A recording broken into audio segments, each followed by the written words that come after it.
Good morning. Good morning. Good morning. This is Scott Holcomb. Can you hear me? I can hear you, Scott. Thank I can you. hear you, Scott.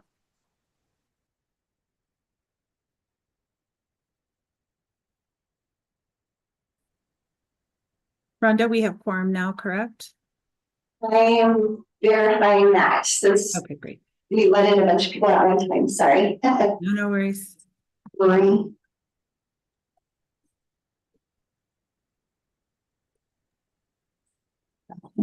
And Miranda. Do we have Tony? And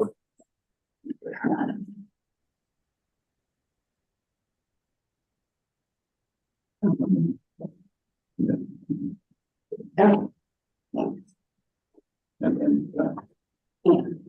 Perfect. Yeah, at least 5 present online. Yes, we are ready to go.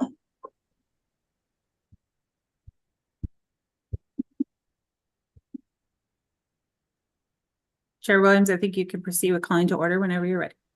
All right, sounds good.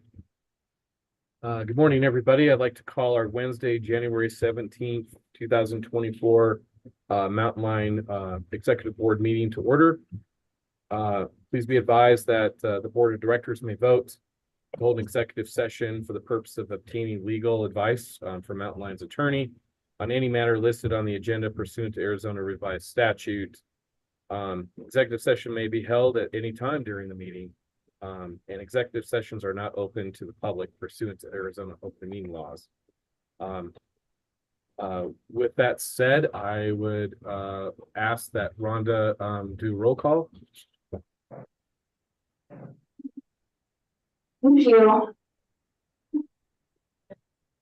Thank you, Chairman and members of the board. City of Flagstaff, Lori Matthews. Here. Thank you. Coconino County, Vice Chair Geronimo Vasquez. Present. City of Flagstaff, Miranda Sweet.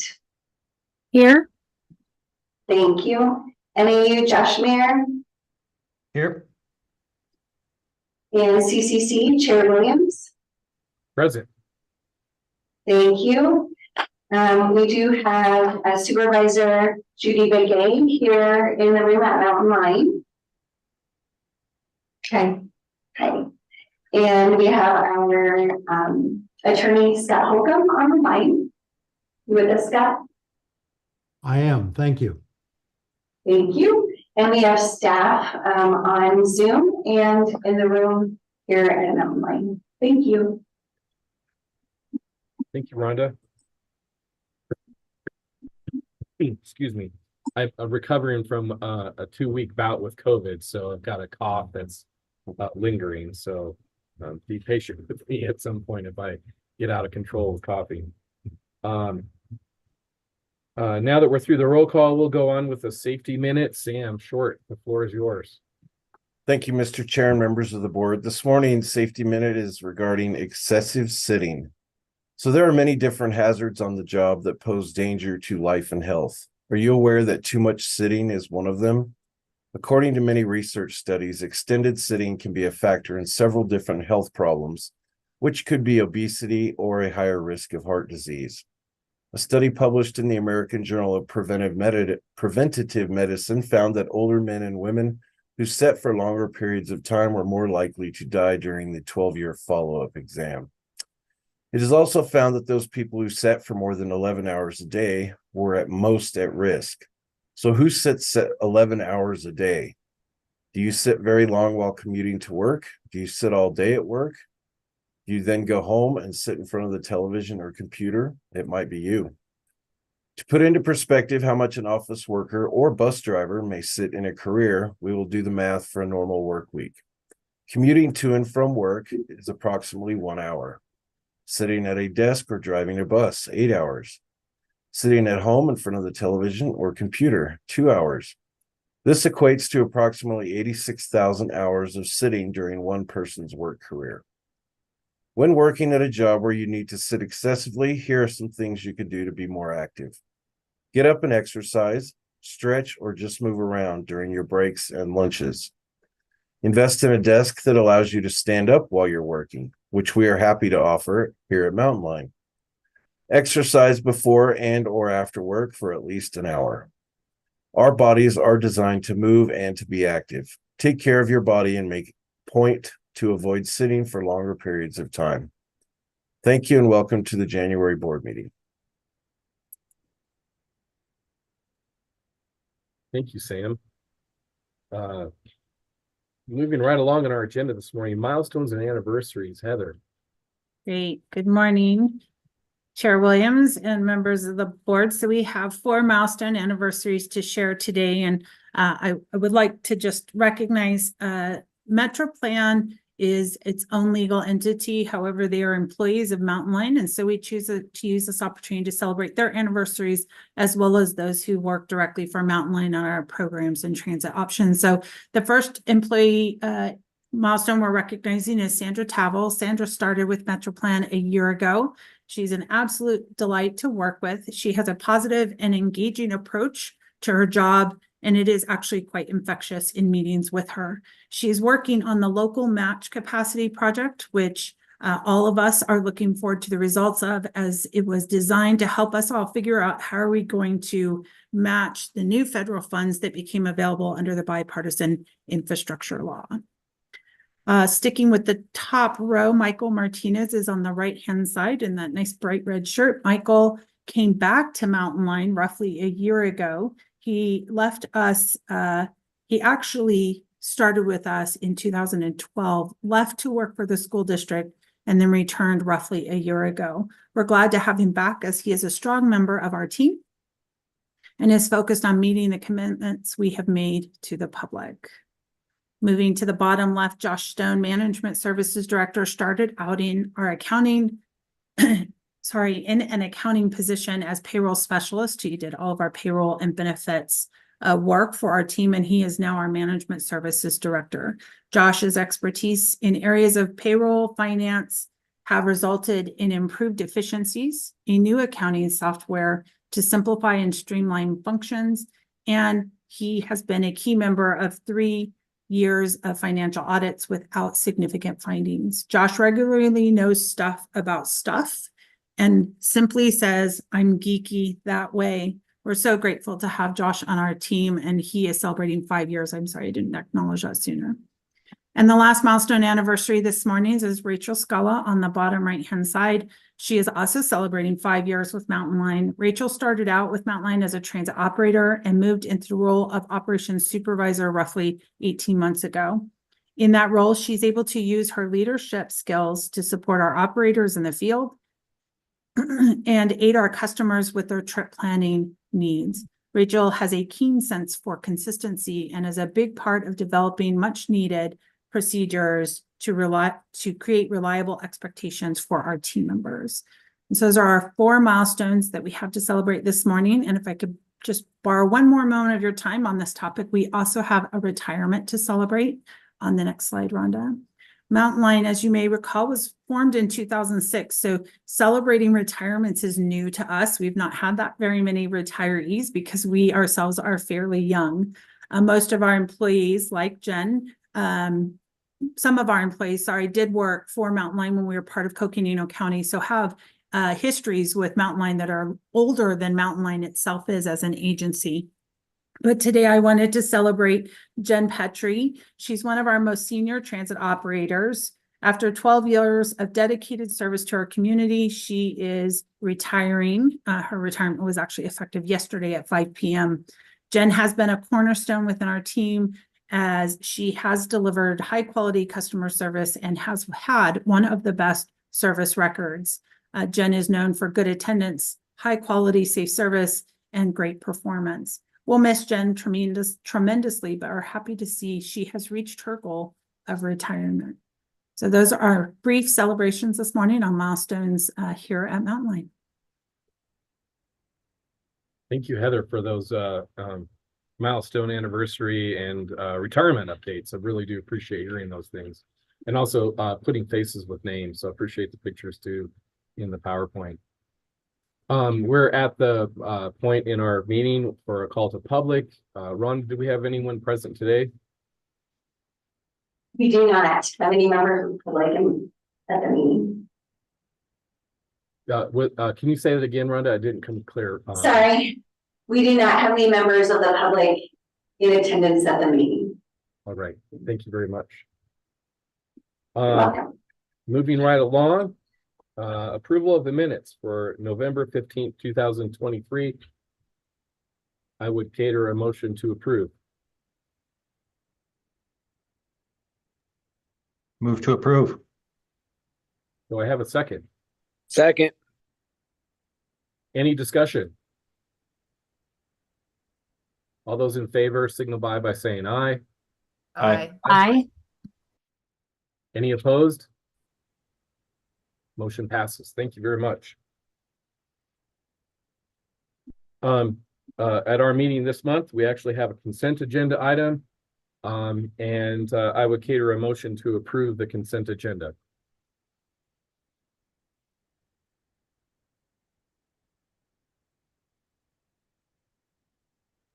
So moved. Do I have a second, please? I'll second. Thank you, Director Matthews. Any discussion? That was Councilmember Sweet or Oh, Director Sweet. thank you. Thank you, Director. He beat me to it. I saw Lori's thing on the Zoom screen change, so I thought it was her. I tried. Do we have any discussion? All those in favor of the consent agenda signify by saying aye. I Aye. Any opposed? Consent agenda passes. Thank you. Moving on to our discussion action items for today. Item number 8 on the agenda is the bus stop improvement priorities. Estella. Chair Williams, members of the board, my name is Estella Hollander and I'm the planning manager with Mountain Line. And next slide, please. And so at Mountain Line's October TAC and board advance, staff facilitated a discussion of Mountain Line's bus stops.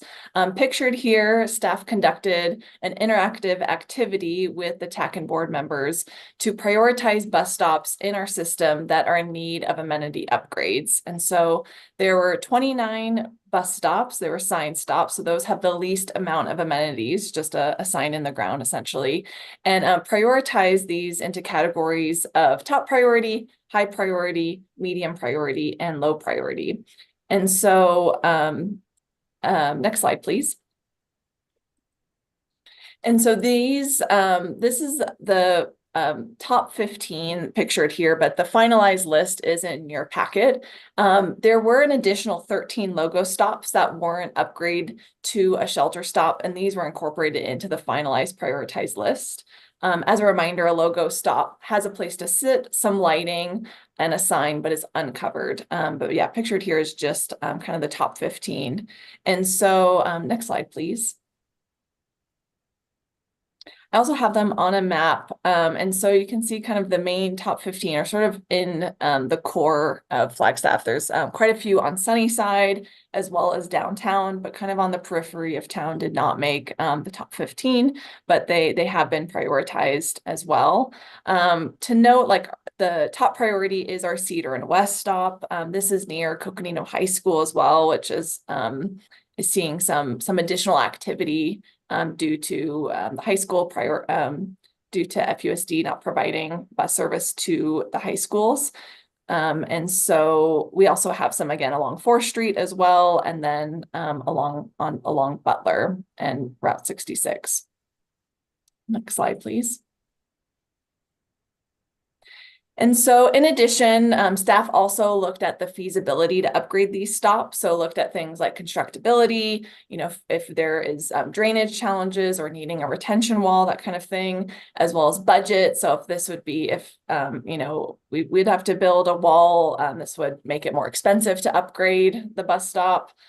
right of way as well, if the bus stop was already in the existing right of way, or if a transit easement was needed, or if just it was really challenging to get even an easement, like there just was a lack of space in the area, as well as ADOT's jurisdiction. So if it was along an ADOT roadway, and this was because ADOT does have kind of a different process. We might have to build a bus pullout if it's along a ADOT jurisdiction. So it just makes it a little bit more challenging to upgrade a stop if it's along an ADOT right of way.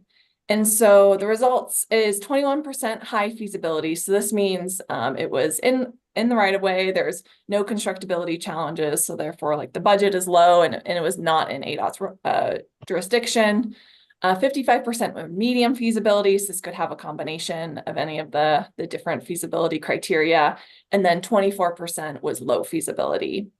And so staff will work to coordinate with city capital projects. So it's not necessarily that in terms of implementation, staff will go through, down the list. It could be that if the city is improving a corridor, for example, the city recently got a grant for Safe Streets for All, which will improve Butler from Milton to Sawmill. So it might make sense, as work is being done on that project to upgrade the stops near the Butler and San Francisco. So we'll work to coordinate the best in terms of implementing these upgrades.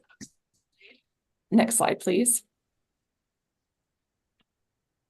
And so in terms of next steps, we will be discussing an implementation strategy in spring further. So kind of deep dive a little bit further, look to different funding opportunities, maybe different grant opportunities, as well as a transit easement acquisition procedure. So more to come on this topic, but at least did want to provide you kind of a finalized list as well as some different constructability considerations for implementation. And so that is the end of my presentation. Any questions? No, thank you very much. I do have a question. I think the previous slide, there was reference to the high feasibility, medium, and low. Has there been like a budget cost associated with those three particular categories? Particularly interested in the 55% medium feasibility and what that would be like cost wise. Have we gotten into the weeds on that thus far? We have not yet, but to note, we any of these upgrades would be an off budget. Like this is not in our current FY24 budget, and so we could consider adding it to the FY25 budget and so on. But correct, we do not have a existing budget to make these amenity upgrades. Great. Chair Williams, Yes. if I can, I would like to recognize that Estella is leading our strategic grant planning process. And one of the things we are looking at is how do we put a package around some stop improvements into our federal ask so that it helps, even if we're off budget by the local share and not by the whole package. And just wanted to recognize that briefly. Great. Thank you, Heather. And again, thank you, Estella. I appreciate it. Do we have any questions from the rest of the board?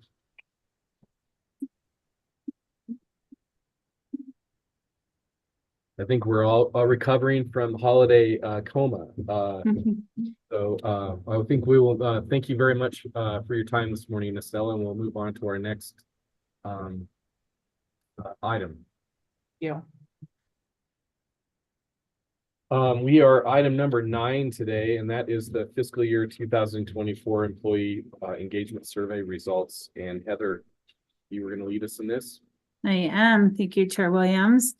Good morning again, Board of Directors. This is a report of the annual employee engagement survey results. They were conducted in, sorry, noise in my house. They were conducted just before the holiday season, with staff receiving the results actually only about 10 days ago now in its final format. And I've been happy to work with Cody Weaver, our HR manager, on both conducting the survey and putting these results together. Next slide, please. So this survey was done in consultation. Sorry, one more slide. There we go. The survey was done in consultation with our contractor, TransPro. You may recall TransPro came and met with us at the Advance in May to re-envision our vision. And so they also have been providing additional services to us, and one of them is this employee survey. So today's presentation is organized around the methodology that we used, new elements of this survey versus prior surveys, and this contractor calls those wave 1 and wave 2. We just reference them as new and old, but wanted to clarify that language because you're going to see it through some of the slides. Employee perceptions. We will also look at a comparison of the two surveys, the prior and the current, and give you some final thoughts and next steps as we conclude the survey. Please let me know if you have questions as we go. It's easier to address them while we're on the slide sometimes. Next slide. Here you can see the results administered to all employees via electronic means. So they all got a QR code for a survey that was assigned to them based on what division that they worked in. And then they could complete that survey via a website, their mobile device, et cetera. Mountain Line provides several computers that they can use as well as tablets here in the building. The previous survey was conducted in late 2022 with those results presented to the board in April of 2023.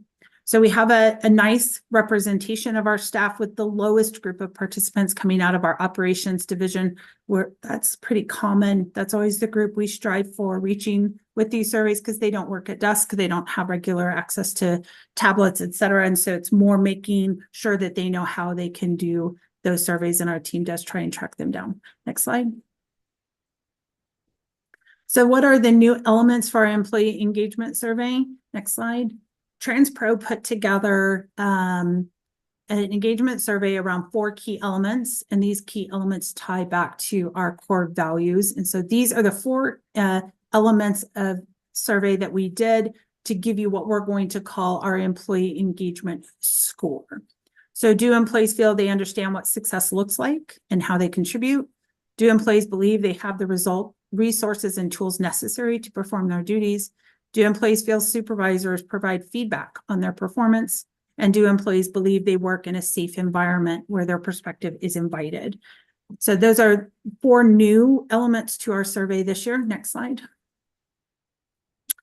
And when the employees were asked those 4 questions, you can see the scores. So this is 88 of 100%. That one's pretty easy to understand. The only question that we ask here that was like a previous question is number 2. All of the other questions were considered new because there was no question similarly worded. And so we didn't want to falsely compare. And so that's why we're showing them all as new questions. The real big takeaway is in the blue box on the right-hand side that our overall employee engagement score is a 76 of 100. So previously we would present this score out of 4 of 5 or 3 out of 5. That's how we've looked at these scores in the past. And if I did the math, 76 is 3.87 out of 5, just converting it back to the numerical system we're used to looking at. One of the things that TransPro brings to our relationship is experience with other transit agencies specifically. And so in the gold dotted box, it does compare our score to other transit agency scores. And you can see they've highlighted that the 76 at Mountain Line is 12 to 14 points higher than other transit surveys that have been conducted in the same period. Next slide. We did ask for the survey to be tied to these new core values. And so this is what staff went through after the board confirmed our mission and restated our vision. We then went back with what were guiding principles and rewrote them into core values. And then these core values are included in the survey material, and the materials are going to be tied back to those core values. Next slide.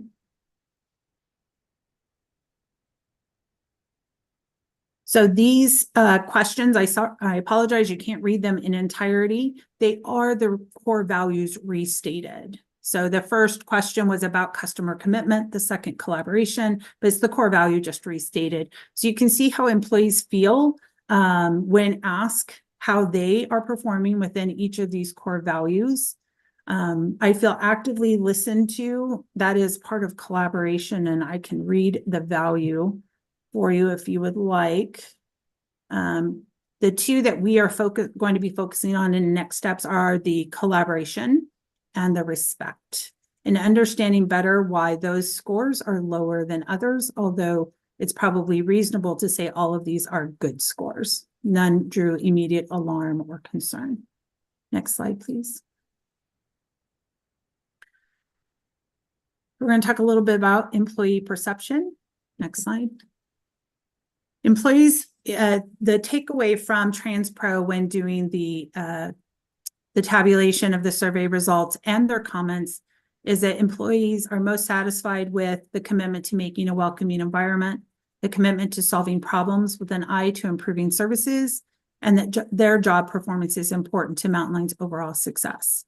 The three areas that stood out as employees being least satisfied with is compensation, tolerable level of work stresses, and Mountain Line taking employee feedback seriously. So we will be doing some steps we're going to talk about in next steps, some additional work to better understand the context of those areas they feel least satisfied with. I don't think that any of us would express that we are surprised that compensation and work stress are on the list of least satisfied. Those are areas we continue to work on. Next slide, please. So now we're going to break down into some of the questions that were specifically asked of employees, and anything with a gray bar means we have a comparison question from the prior survey.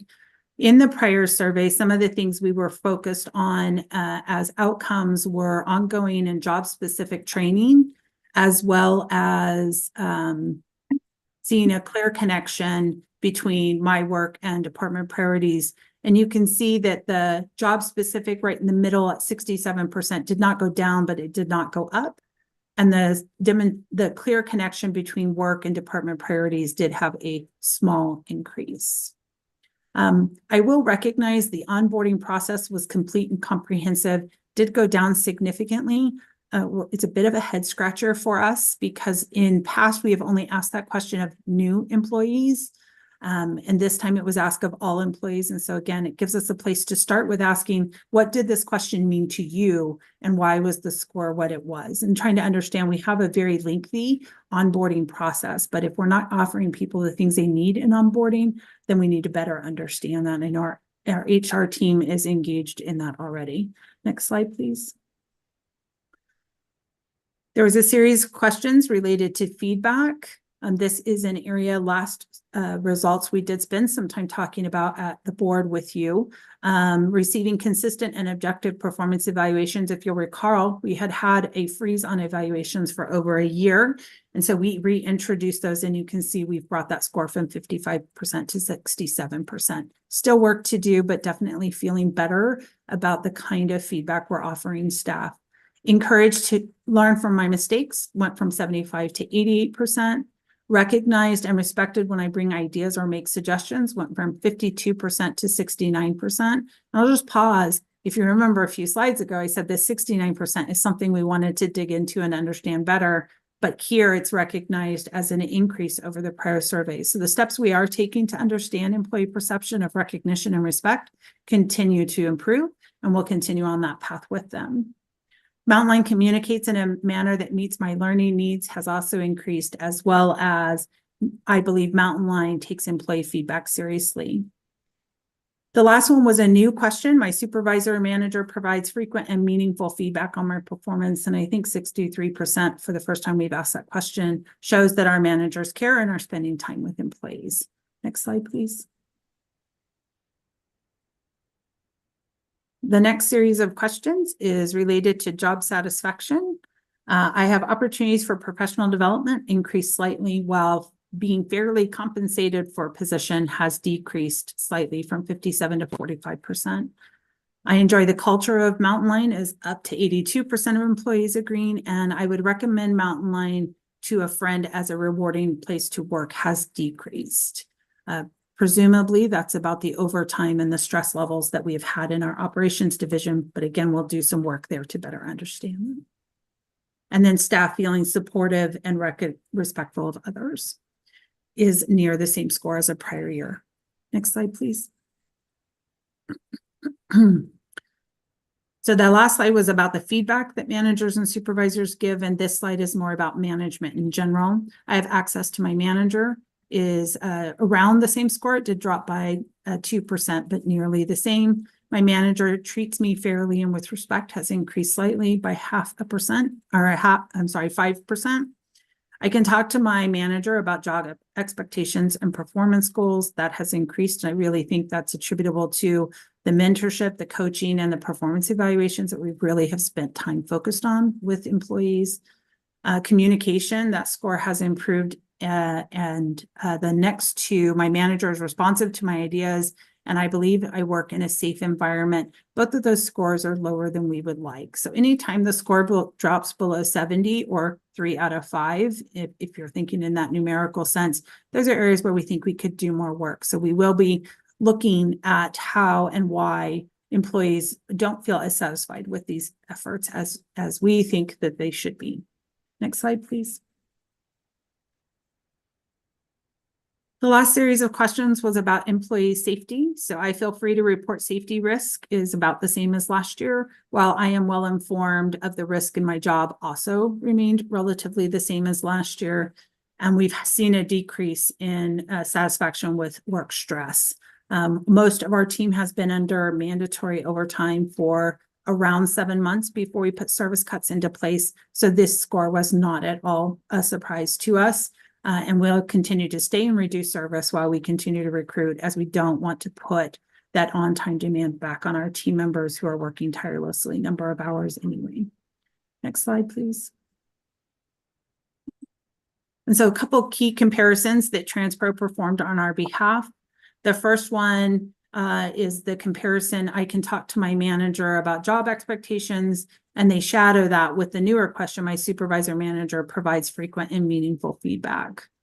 So personnel are expressing concerns with work stress caused by added responsibilities from vacancies where mandatory overtime and compressed schedules create a more hectic work life. So again, some of the steps we have taken, we plan to keep in place, and there's more that we need to do. And in the near future, HR will be bringing to you some progress reports on our recruitment and some new efforts that we have had in that area. Next slide, please. Another key takeaway, communication between my manager and me is straightforward, up slightly, while my manager is responsive to my ideas, requests, and suggestions are down slightly. If you'll recall last year when we talked about these two specific questions, we talked a lot about there were no in-person meetings available for most of our teams. So operators who work in the field don't have that same in-person connection for meetings. We have moved back to in-person meetings. We feel like it's a meaningful way for employees to feel heard and recognized for their contributions, and we'll continue focusing on that. Additionally, our training team is preparing refresher training that we believe that employees are seeking as well. Next slide, please. And the last key takeaway, we internally have debated how TransPro wrote this. If you read the first sentence, it says most Mountain Line employees feel that they are receiving fair compensation. And we don't agree with that statement from our contractor, because the score actually dropped below 50% when we talk about fair compensation. The one thing that TransPro and Mountain Line agree on is that we need to do a compensation study to understand, is that feeling an accurate depiction of we are not fairly compensating people, or is it a sign of the circumstances and the times that we are all living in? We've talked a lot with staff about the messaging that's in our head at all times on social media and newspapers and magazines and news reports about the cost of housing, about inflation, and how hard livable wage is in today's market to pay for all of those things. I just heard one statistics, 2.5 jobs are required to own a home in Flagstaff for a single person, 2.5 full-time jobs. So it's not surprising that anyone's questioning compensation and feeling like they are fairly compensated in light of where our costs are at today. So we'll do that compensation study and see what we need to do, and that will be coming back to the board for additional consideration. Next slide. We're going to move into final thoughts and next steps, but I'll pause and just see if there was anything I needed to go back over, or if you had questions. You've all been very quiet, and I don't know if it's because I'm talking fast. Directors, are there any questions?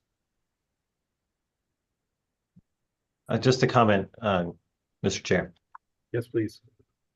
Just wanted to communicate, and acknowledge the efforts that Mountain Line is taking to understand employees and really operationalize some of the outcomes to improve workplace culture. I think that says a lot about the type of organization that Mountain Line is. So just wanted to communicate my appreciation for those efforts. I appreciate that. Thank you, Director Mayor, and I would echo your comments as well. Appreciate that.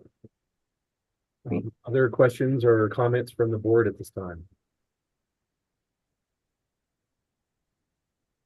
Again, we're a very talkative bunch this morning, Heather. You can move forward with your presentation. All right, well, there's only two quick things here. There were every question, not every single question, but within every section, there was an opportunity for open feedback, narrative dialogue from an employee. They could insert any comment that they wanted, and we saw some good ones. And the contractor has put together this theme of responses. I will tell you, it's very hard when I read the comments. I want to defend our team members and I want to argue and debate the comments. And so I appreciated having TransPro say, well, let's look at what does it mean? What does the comment mean?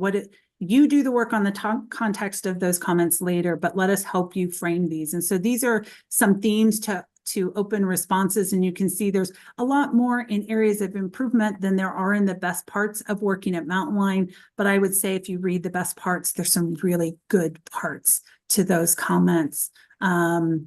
Working on mobility for our community, one of the best things that we do, especially serving people with vulnerable populations, the dedicated, friendly, and supportive coworkers. I think those are significant things about Mountain Line that I never want to overlook. But the areas of improvement are things that we're aware of and we are working on. As I'm just going to pull one example, the very last bullet is lunch breaks. We have been having conversations with our operators for, well, probably as long as I've worked at Mountain Line about lunch breaks. We have a portion of staff, they want to come in at 6 a.m. and they want to go home at 8 p.m. and they only want to work 3 days a week and they do not want lunch breaks and they do not want to be here on more days than necessary. And then you have a larger growing population of staff that are saying, I need those breaks. I need to get out of my vehicle. I need to move around. I need to get away from the customer. And so Dave Doss, who's in the room today, and the operations team is really working hard to find the right flex space that employees have both of these worlds. Sam, our workforce director, is very committed to safety and safety rules. He's participating right now in conversations at the national level on work hours, transit work hours. There are no regulations on transit work hours. We are actually exempt from many of the federal motor carrier rules. So a semi-truck driver has limitations on the number of hours they work straight. Transit does not have those things. They do on the rail side, but not on the bus side. And so Sam's participating in those conversations. Because it's not just about the lunch breaks. I want to be clear. We're trying to look at how do we ensure our staff stay safe and refreshed when they are operating those vehicles, and those moments out of the seat and away from some more challenging customers are essential to their well-being. So we are looking at those things, but wanted to share these open response themes with you. Next slide. And the last thing I have to share with you today is really what are the next steps? And so we have presented to the Transit Advisory Committee and now you, the Board of Directors, leadership, the team that provides leadership to our employees will see this same survey for comment and discussion next week. That will be led by Cody Weaver. And then we will be doing outreach to our team so that they too can see these results, but also participate in real good conversations around what do the comments mean. The three very specific things that we have brought up as next steps is really continuing to listen and address employee feedback. I oftentimes end memos to staff, keep talking, we're still listening. Continue to build capacity for our staffing so that nobody is feeling like they're working the job of 3 people. And then to complete a compensation study to really look at the comments that we received about employees feeling unfairly paid. So with that, that's everything that I have on the employee survey for this year, but I'd be happy to go back and answer any questions, or if you have final thoughts after the meeting, I welcome them. Heather, thank you very much. And again, echoing what Director Mayer said earlier, I think This demonstrates a commitment from Mountain Lions leadership in measuring and keeping in tune with the greater employee base of the organization so that you can adjust and be supportive and whatnot. And I really want to commend you and the rest of the team on this work. It's better to see numbers in the 60s and 70s and 80s and 90s than to see numbers in the 20s and 30s, which is not uncommon when when an organization has never done this. Right. So I see this as an important action by the leadership of Mountain Lion, and I want to commend you on continuing to embrace these surveys as a measurement of how well the team at Mountain Lion is doing. So thank you on that. Yes, thank you. Do we have any other comments or even suggestions from the board at this time based on Heather's presentation?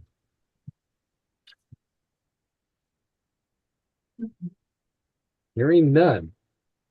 This, as Heather shared with me earlier, will definitely be a much shorter meeting than we're used to. We're going to move forward in our agenda today, and I think Heather is going to provide some current events updates with us. Is that right, Heather? Yep, I have a couple of things to share with you. We'll skip all the other progress reports, but as always, if something comes up in a progress report that you would like more information on, or you would like us to agendize it for discussion, please always let us know. We're happy to do that. Couple of current events that are actually in your document that I'll just highlight for you. We did start Mountain Express season over the winter holidays. We kicked off service on December 26th and ran every day through January 2nd. And now we will continue to provide that Mountain Express service on the weekends only throughout the months of January and February. And we were very excited this year that Snowball offered a $10 resort voucher to anyone who chose to use the bus to go up the mountain instead of driving their car. We think that helps incentivize the public transit choice. And our goal, of course, is to remove cars from the Highway 180 corridor. And hopefully people continue to see transit as a major contributor to that change.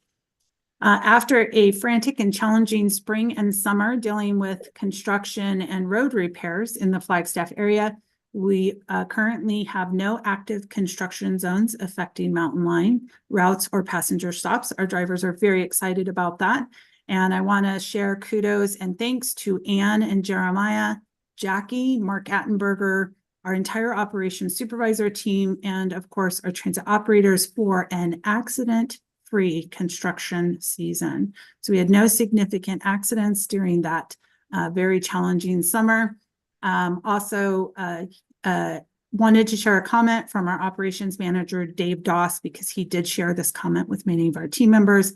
The sign on the door is true. Through these doors are the finest drivers in the world. The Flagstaff community is fortunate to have our operators out there with a hard, fast dedication to safety. So congratulations to our team, and just wanted to share that comment with you.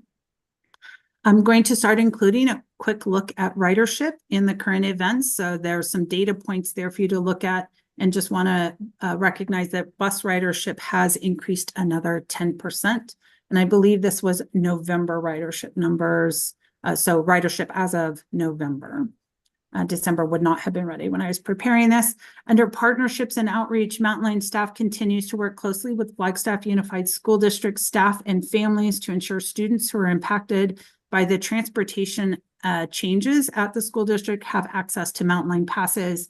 We attended 5 in-person events along with the school district staff. We are currently handling pass distribution at Mountain Lion offices. And we have done a lot of trip planning in the field and on the phone with parents and students learning to use our system. As of the writing of this report earlier this month, we had distributed 200 passes, and we know 600 students are impacted. I think that number has gone up since then, but I don't have a more updated number. I can see Jackie sitting behind Rhonda if she wanted to shout out an update. I don't have an exact update, but I can tell you that we're probably closer to the 300 range at this point. And we still continue to see students and their family members come in to get bus passes. There has been some very positive conversations on social media where a parent will post and say, hey, how do I use this bus pass? And people have been very complimentary of our staff efforts. And so just wanted to recognize Jackie and the team at the front desk for really working with the school district to make this transition successful. Under finance and compliance, we did receive notice of our fiscal year 2024 triennial review. If you're not familiar with that language, it is a federal review or audit of our transit and transit programs. They test for 23 areas of compliance with federal rules as a public agency. And so Josh and Busy will be leading that effort. Our last review was conducted in 2021 after it was delayed for a year because of COVID. The reviewer will probably be on site sometime between March and September, but the desk review, the document sharing has already begun. They will be looking at our management practices and compliance across many areas, including financial, technical, maintenance, procurement, civil rights, and program-specific compliance requirements. We always consider the review a good opportunity to take a thorough look at our procedures and practices and bring those up to speed. And just to recognize, it is Mountain Line's 8th triennial review. Our last review had 0 findings, and we hope to keep that record clean. It's very uncommon to get 0 findings on a triennial review. Just a couple last bullet points. In the last 60 days, we did graduate 3 more staff from our CDL training program. We're very excited to have these team members join us.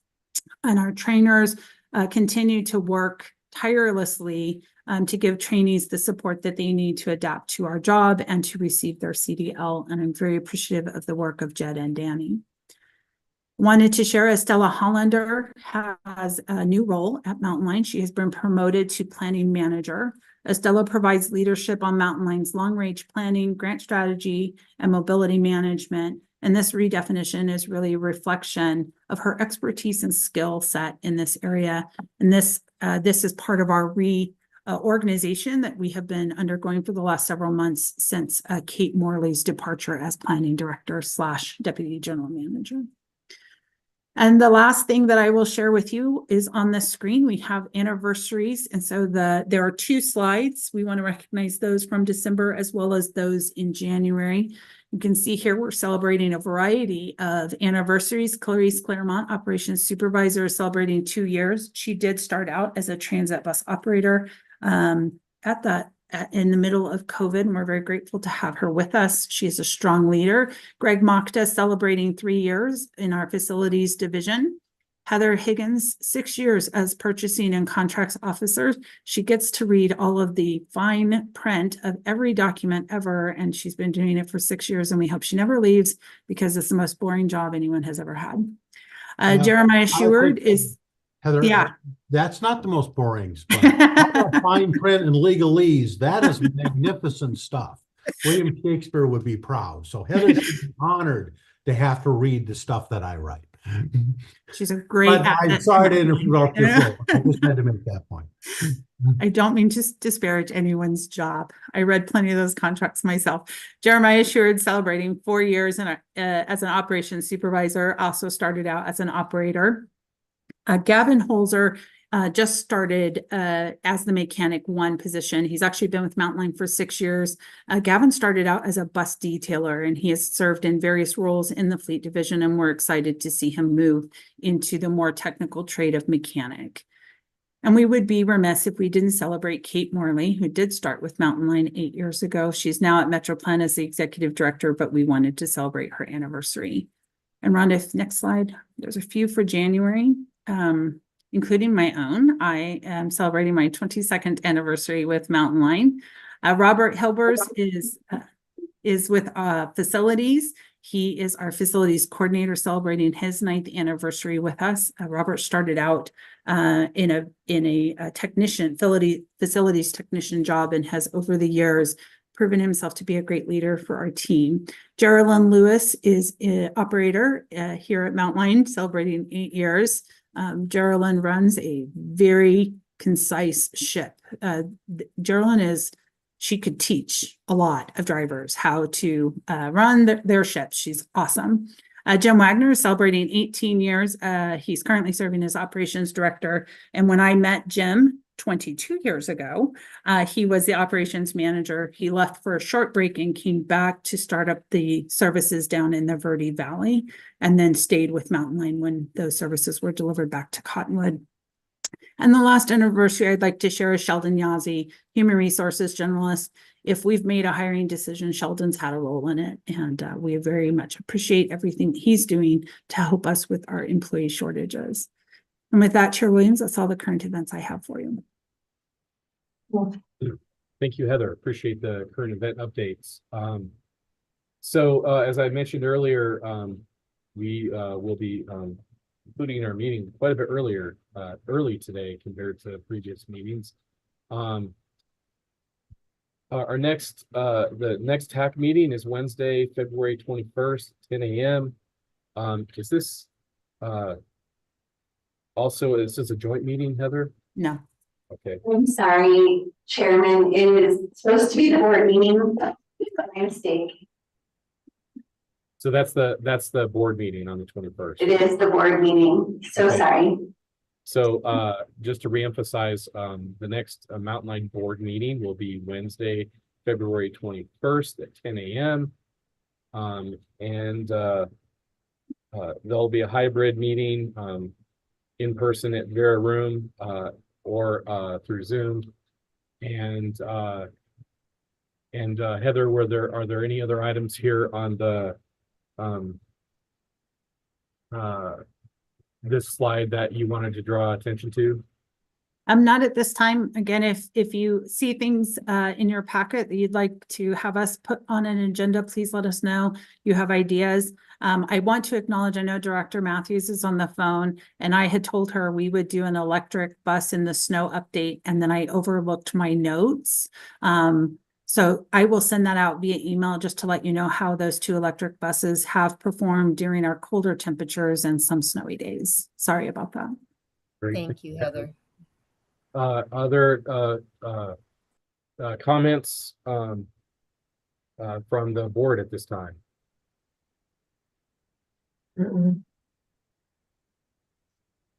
Hearing none, I will cater a motion to adjourn for today. I'll move to adjourn.